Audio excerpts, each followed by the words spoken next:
eu manejo aqui da mesma coisa, onde o vac blanco não eigenlijk tá, o qual se chama parqueio pagar, então não é bom ainda com 3 horas de tarde eigenlijk está parqueio pagar, o vac geel aan aqui para vergunninghouders, tem informação que circulando com nota quadra, com realidade, com nós não verf mais vac geel, para hobby mais uso de vac na blanco te worden assim.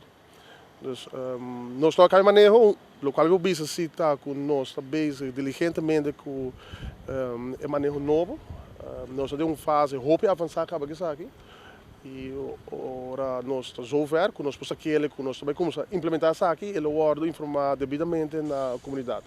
Pero no momento aqui nós não temos cambio, nós ainda me se paga para parqueio, não? E é vac geel para vergunninghouders. A maioria caminha tem pelo menos uma machine que está trabalhando. Nós temos machine nova chegando e por se acaso uma notícia que fim de agosto tem equipe na chega para machine que não está trabalhando e nós vamos pôr na back de serviço, pero na caminho todo caminho tem que está funcionando. Dus a única caminho que não tem funcionando devidamente está aqui na mesa é parqueio não separado. Pero se lo guardo deixar uma vez que a equipe não chega.